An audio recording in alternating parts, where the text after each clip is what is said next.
우리 서로 인사하겠습니다. 할렐루야, 반갑습니다. 사랑합니다.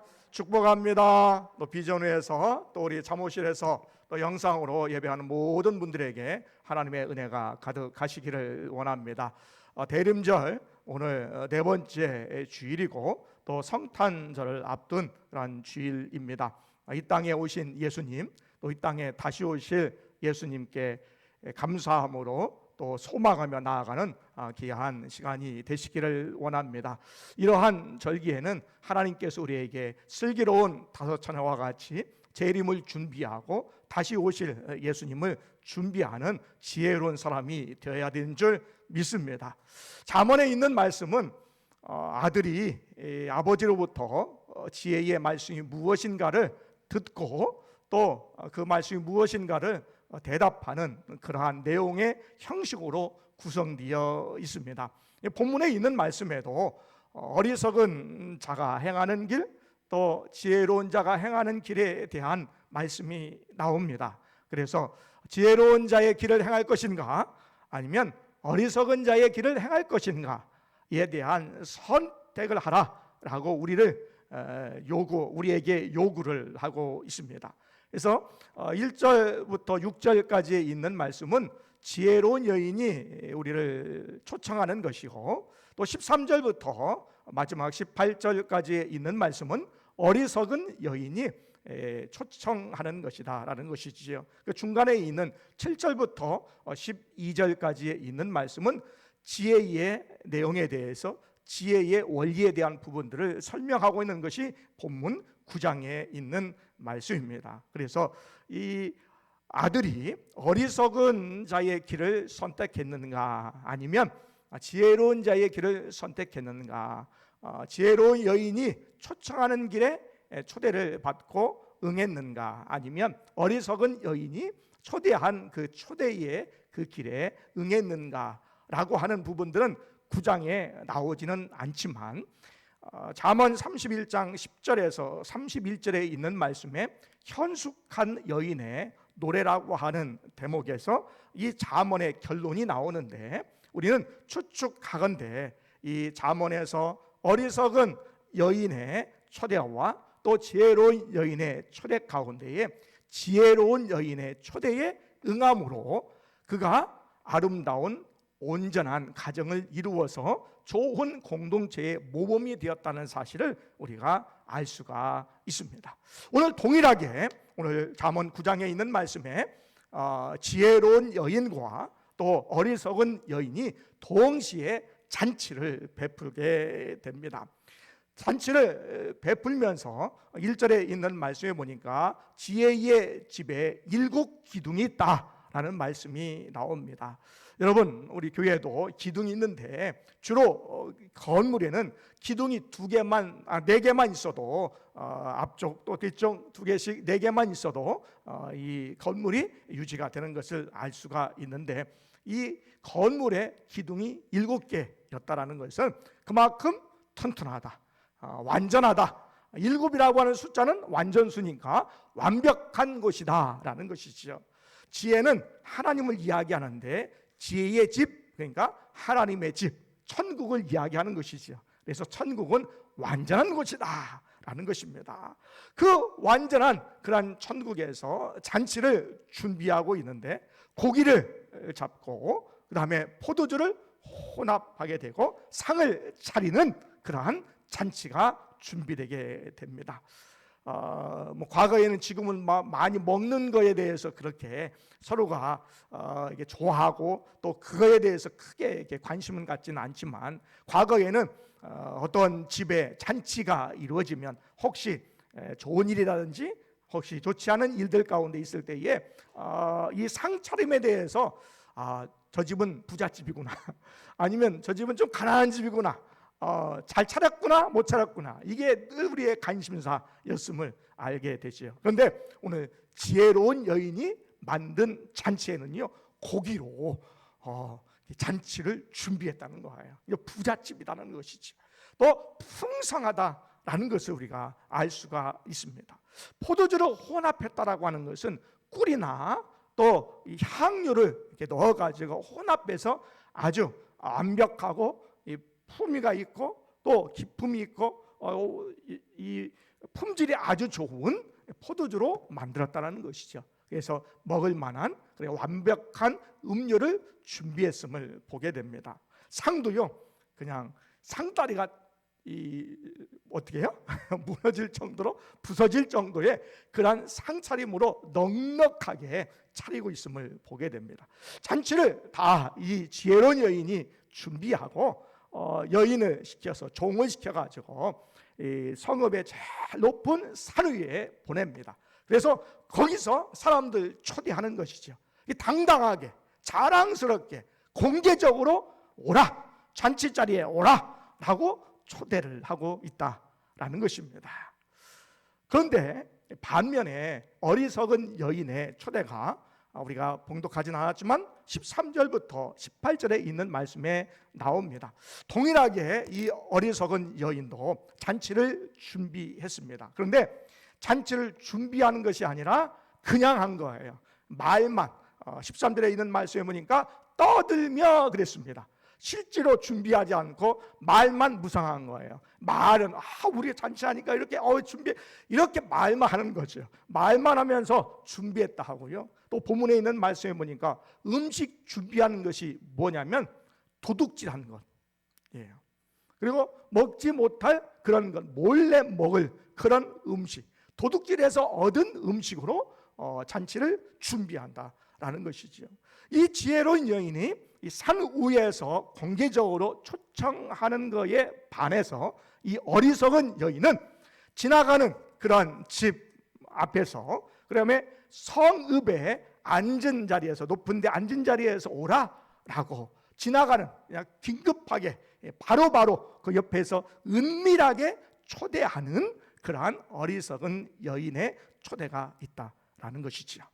자, 그런데요, 오늘 지혜로운 여인의 초대에 응한 지혜로운 사람이 있고, 지혜로운 여인의 초대에 응하지 않은 어리석은 사람이 있다는 사실을 우리가 알게 된다라는 것입니다.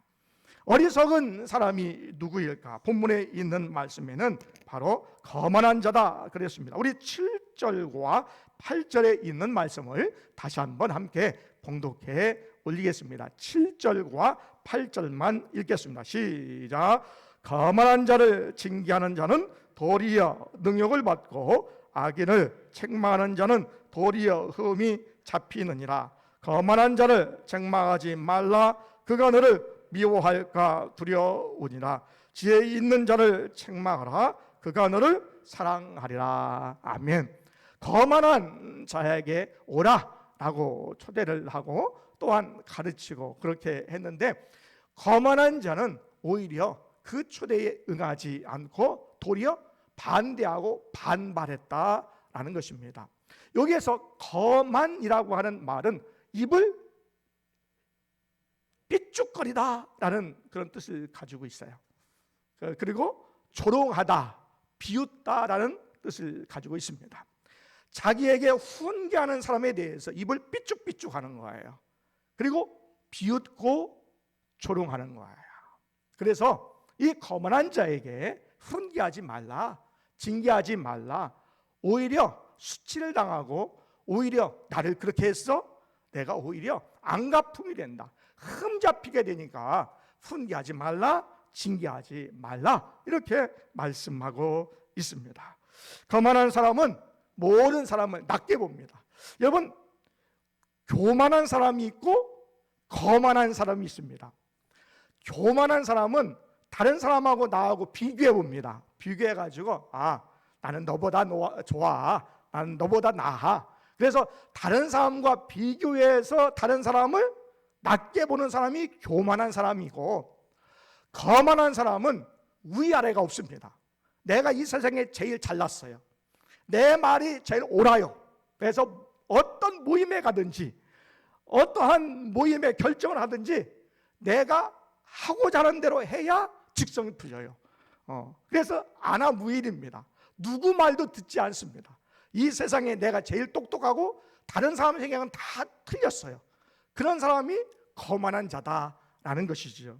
이 거만한 자에 대해서는 수치를 당하고 흠잡힐 수가 있으니 징계하지 말고 그냥 내버려둬라 라는 것으로 말씀하고 있습니다. 우리가 예수를 믿다 보면 또 전도를 하다 보면 논쟁하는 사람이 있어요. 교회가 어떻다, 하나님이 어떻다, 예수 믿는 사람이 어떻다 라고 별의별 우리가 듣도 보지 못한 그런 이야기와 그러한 모습을 통하여 얘기하는 사람들이 있어요. 얘기하다 보면요, 그분들은 교회를 우습게 생각합니다. 또 말씀을 우습게 생각해요. 심지어는요, 하나님을 우습게 생각해요. 그래서 우리가 얘기하죠. 우리가 논쟁합니다. 그래서 우리의 마음이 조금 그래도 이 얘기해가지고 어느 정도 인정이 되었다. 아니면 오늘 내가 논쟁에서 이겼다 라고 우리가 생각할 수 있지만 지내놓고 보면요, 시간 다 뺏기고 또 그 얘기하느냐고 에너지 힘을 다 뺏겨버린다는 거예요. 아무런 쓸모가 없는 일이 된다는 것이죠. 그래서 아예 논쟁하지 않는 것이 유익하다, 지혜롭다라는 것을 우리가 알 수가 있습니다. 훈계를 받을 마음이 없는 사람에게 훈계하지 말라라는 것입니다. 마태복음 7장 6절에 거룩한 것을 개에게 주지 말며 너의 진주를 돼지 앞에 던지지 말라. 그들이 그것을 발로 밟고 돌이켜 너희를 찢어 상하게 할까 염려하라 그랬습니다. 좋은 것을 좋은 것으로 여기는 사람한테 그것이 가야 좋은 것이 되는 것이지, 좋은 것임에도 불구하고 하찮은 것을 여기는 사람에게는 이 좋은 것이 하찮은 것이 된다라는 것이지요. 그래서 본문에 있는 말씀은 지혜가 부족하다고 생각해서 나는 지혜가 필요합니다 라고 생각하는 사람에게 지혜가 가야 된다는 거예요. 그래서 지혜로운 사람에게 지혜가 있는 말씀과 교훈이 있을 때에 더 지혜롭게 된다라는 것을 우리에게 말씀하고 있습니다. 지혜로운 사람은 수용적인 사람입니다. 배우는 사람은 수용적인 사람입니다. 그러니까 내 생각과 내 마음에 뚜껑을 다 닫아놓고 있는 사람이 아니라 내 생각과 내 사고와 내 마음과 심령을 열어놓는 사람입니다. 물론 무조건 다 수용하는 것은 아니지요. 하나님의 말씀의 기준에서 이것이 맞는가 그렇지 않은가 주의 주시는 성령의 지혜로 말미암아 무엇이든지 다 수용하고 분별하고 새롭게 창조할 수 있는 능력이 있는 사람이 지혜로운 사람입니다. 그래서 지혜로운 사람은 수용성 있는 사람이지요. 그래서 생각의 사고의 틀이 더더욱 넓어지고 마음의 생각이 더 넓어지는 사람이 지혜로운 사람이다 라는 것입니다. 그러므로 여러분, 우리 모두가 지혜로운 사람이 되시기를 바랍니다. 우리가 근 1년 동안 2월달 또 3월달부터 본격적으로 시작된 이 전염병 때문에 전 세계가 다 재앙과 같은 그러한 결과를 우리가 낳게 됩니다. 국가에서는 국경을 이렇게 통제하고 봉쇄하기도 하고 또 넉다운이라고 해가지고 사람들의 이동을 전혀 하지 않도록 만든 통제한 이동을 철저하게 통제한 나라들도 있습니다. 우리나라 가운데는 지금 강원도는 한 1.5단계, 또 그다음에 한쪽에서는 2.5단계 이렇게 해서 1.5단계부터 또 2.5단계까지 저희들은 2단계로 이렇게 되어 있는 그런 통제 아래에 있음을 보게 됩니다. 그래서 일부 교회의 초반에 순천지나 또 일부 또 교회에 관련된 그러한 모임 단체를 통하여서 전염병이 확산되는 걸 통하여서 교회가 이미지 추락이 되고 또 교회가 사이에 시탄의 대상이 된 것을 알게 됩니다.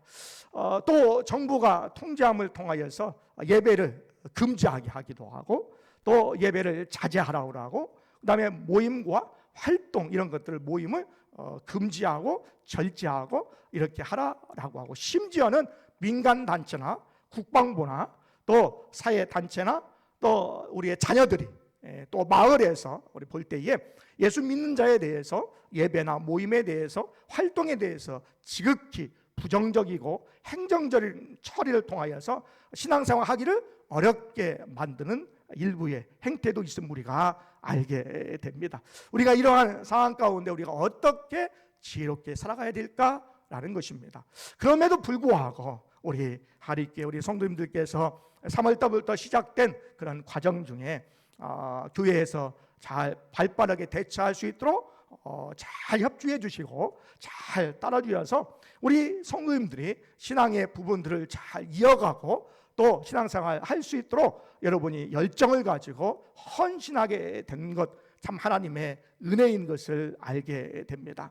더 나아가서는 우리가 선교지도 통제가 되어서 선교할 수 없는 처지에 선교사들이 일시 귀국한 분들이 굉장히 많습니다. 근데 교회에서 저희들이 일부 헌금을 특별 헌금을 해서 우리 선교사님 들어오신 분들에게 우리가 격려금도 전달하고 또 선교사 훈련원에서 훈련 받는 분들에게 격려금도 전달하고 또 7월 달 또 어려운데 수혜를 입은 그런 교회들에게 우리 교단을 통하여서 수혜 헌금을 통하여서 우리가 지원하기도 하고 또 우리가 사순절 기간 동안에는 한 끼 금식을 통하여서 우리가 금식한 것을 제3세계 아이들에게 특별히 미얀마에 있는 아이들에게 우리가 후원하는 일도 하게 되었고 변치 않고 계속해서 이웃에게 우리가 사랑을 나누는 일들도 계속 할 수가 있었음을 우리가 알게 됩니다.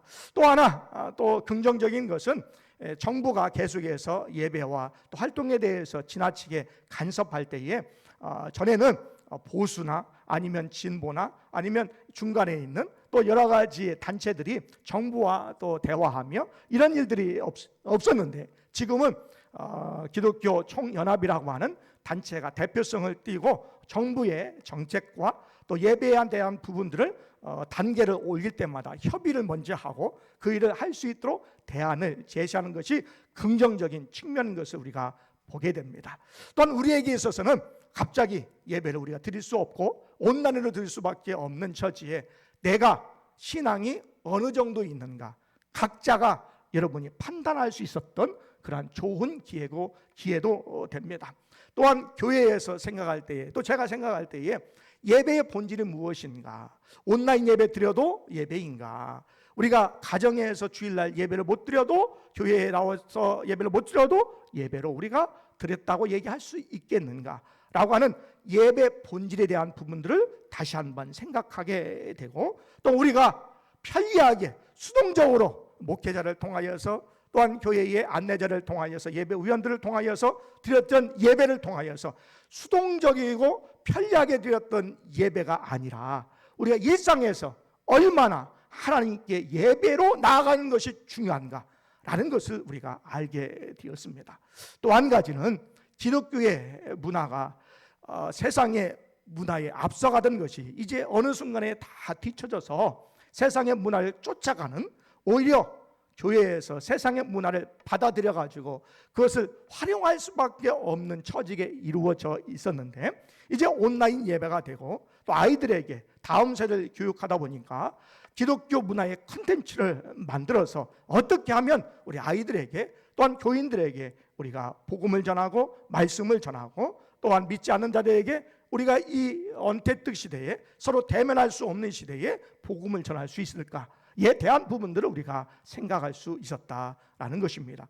그런 의미에서 본다면 하나님의 은혜가 아니었는가 생각합니다. 그래서 우리가 이 전염병이 속히 물러가는 것 굉장히 중요하지만 우리의 신앙도 함께 문제와 또 견고함으로 지혜롭게 대처하는 그 신앙으로 함께 이것이 종식되어야 우리 신앙에게는 은혜가 있고 또한 의미가 있다고 하는 사실입니다. 신앙 없이 종식되면 똑같습니다. 그리고 회개가 없습니다. 또한 미래가 없습니다. 그러므로 우리는 하나님의 은혜로 우리의 신앙도 오히려 어려움을 주심에 우리가 슬기롭게 잘 지혜롭게 대처하고 또한 이 문제도 하나님의 은혜로 빨리 종식되는 그 은혜를 함께 누리며 나가는 우리 모두가 되시기를 원합니다.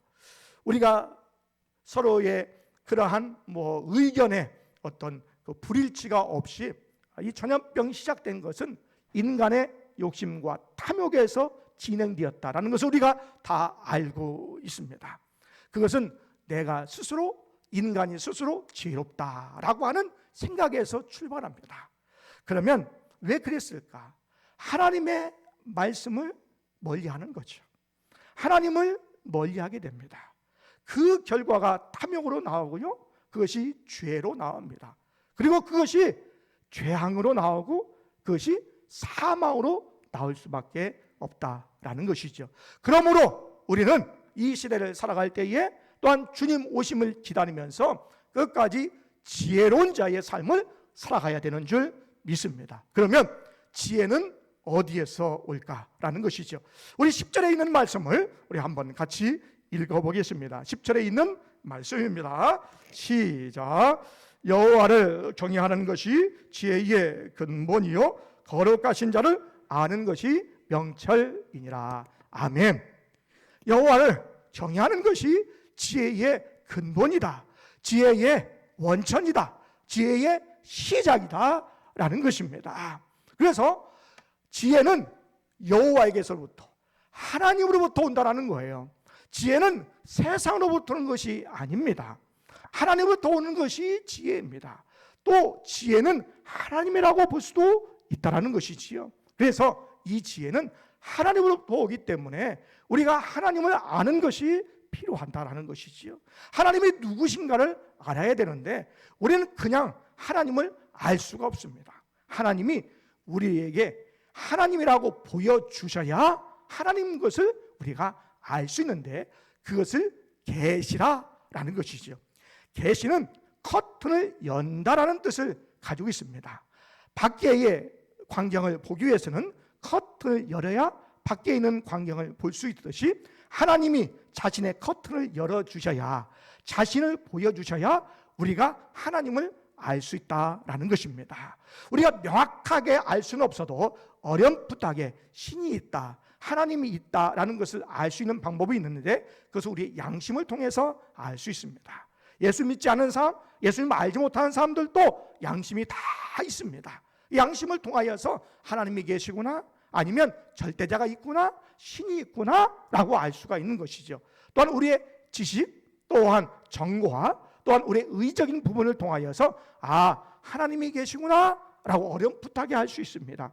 또 자연현상을 통하여서 절대자가 있구나 라는 것을 어렴풋하게 알 수 있는데 하나님이 자신을 열으신 것이지요. 그런데 이것은 어렴풋하게 자연을 통해서 열으셨다라고 해서 자연계시다, 일반계시다 이렇게 이야기를 합니다. 이 어렴풋하게 하나님을 아는데 하나님께서 자신을 확실히 확연하게 열어준 사건이 있는데 이 땅에 예수님을 보내주신 것이죠. 예수님을 보내주신 이유가 있습니다. 요한복음에 있는 말씀에 요한복음 14장 8절과 9절에 있는 말씀에 빌립이 이렇게 얘기합니다. 빌립이 이르되 주의 아버지를 우리에게 보여주옵소서 그리하면 족하겠나이다. 예수께서 이르시되 빌립아 내가 이렇게 오래 너희와 함께 있으되 네가 나를 알지 못하느냐? 나를 본 자는 아버지를 보았거늘 어찌하여 아버지를 보이라 하느냐 그랬습니다. 예수님을 본 자는 하나님을 본 거예요. 그러니까 하나님을 볼 수 있도록 예수님을 이 땅에 보내주신 것이지요. 그런데 우리가 지금 예수님을 육안으로 볼 수가 없어요. 2000년 전에는 그 사람들은 예수님을 볼 수가 있었지만 우리는 볼 수가 없어요. 하나님을 볼 수가 없었던 것이죠. 그래서 또 다른 방법을 우리에게 하나님께서 허락하여 주셨는데 그것은 예수님에 대해서, 하나님에 대해서 기록한 하나님의 말씀, 성경을 통해서 하나님이 자신을 보여주셨다라는 거예요. 그래서 확연하게, 특별하게 보여주셔서 특별계시, 초자연계시라고 이렇게 얘기하는데 예수님이 그러한 특별한 계시이고 또 우리에게 주신 하나님의 말씀이 특별계시의 말씀이다라는 것입니다. 그래서 우리가 하나님의 말씀을 통하여 예수님을 알게 되고 하나님을 알게 되는데 하나님을 아는 지혜가 있는 말씀을 통하여서 하나님을 경외하면 지혜로운 자가 되는 줄 믿습니다. 그래서 오늘 본문에 있는 말씀에 너희가 여호와를 경외하는 것이 지혜의 근본이다 라고 말씀하고 있습니다. 여러분, 우리가 지혜로운 자가 되기 위해서는 배움이 필요합니다. 여러분은 배움을 지금 계속하고 있습니까? 말씀을 드릴 때 내가 그 말씀대로 살아가야지 라고 하는 생각도 배움을 우리가 시작한다, 배우고 있다라고 할 수가 있습니다.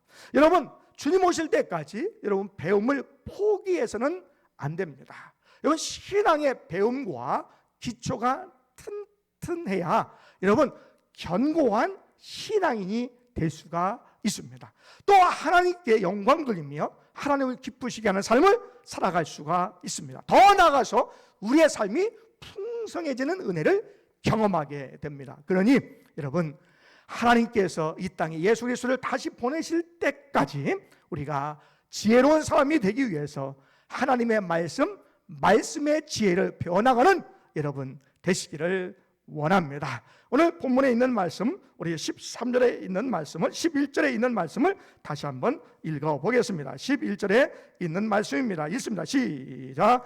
나 지혜로 말미암아 내 날이 많아질 것이요 내 생명의 해가 내게 더하리라 그랬습니다. 내 날이 장구하리라 라고 하는, 해가 많아지리라고 하는 말씀은 오래 살 것이다 라는 말씀인데, 그냥 단순하게 오래 산다는 말씀이 아니고 풍요로운 삶을 산다라는 거예요.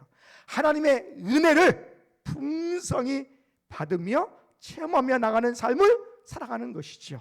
또 인간관계의 삶에서 놀라운 하나님의 은혜를 경험하게 되는 삶을 살게 되는 것이죠.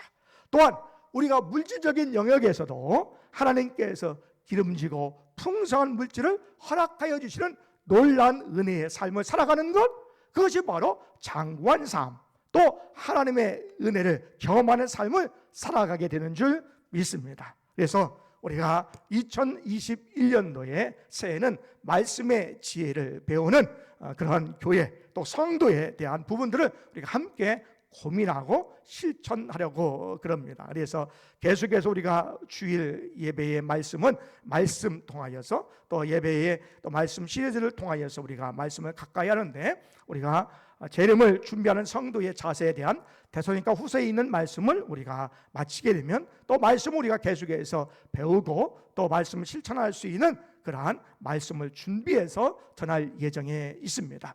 수요 기도회는 우리가 지금은 구역 예배의 말씀으로 우리가 대체해 나가고 있지만, 계속해서 기도에 대한 부분들, 올바른 기도, 우리가 응답받는 기도가 무엇인지에 대한 부분들을 계속해서 말씀을 드리고, 새벽 기도에 있는 말씀은 교단에서 나온 가정 예배서를 통하여서 내년에 역사서에 있는 말씀 우리가 함께 배우게 되는데, 역사서에 있는 말씀을 통하여 계속해서 하나님의 말씀을 우리가 알게 될 것입니다. 또한 우리는 올해 계획했던 성경학교 바이블 아카데미라고 하는 성경학교를 우리가 개최해서 성경이 형성된 것, 또 성경의 전체적인 줄거리를 배울 수 있는 그런 학교와 세미나를 계속해서 만들어갈 예정에 있습니다.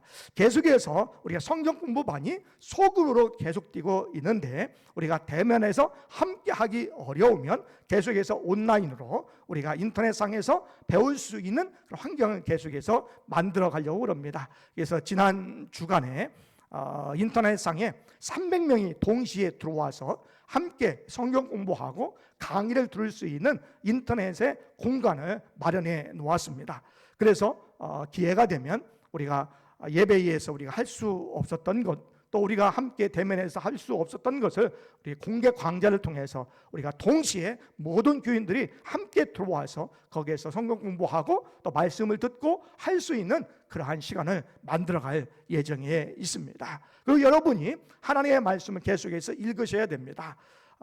원래 계획은 내년 4월 18일의 주일에 우리가 성경 읽으신 분들의 이름을 다 적은 현판식을 간단하게 하려고 생각하고 있습니다. 원래 계획은 우리가 성도들이 200독을 했으면 좋겠다라고 했는데 현재 106독 정도 이렇게 했습니다. 중간에 또 사역지를 이동하신 분들이 있어가지고 또 성경 읽으신 분들이 또 이렇게 없어지다 보니까 그런 일이 있는데, 여러분 더욱더 열심으로 하나님의 말씀을 사모하며 읽어나가는 여러분 되시기를 바랍니다. 그리고 언제든지 여러분 새벽 5시부터 또 또 저녁 요즘에는 9시 반까지 이렇게 언제든지 카톡이나 메시지나 이메일이나 전화로 주시면 여러분 궁금한 거 이런 것을 여러분 말씀해 주시면 제가 찾아서 여러분에게 대답해 드리기도 하고, 목사님 저는 이런 주제가 참 배우고 싶어요, 이런 주제를 교회에서 했으면 좋겠어요 라고 하는 것이 있으면 언제든지 말씀해 주시면 저희들이 함께 상의하고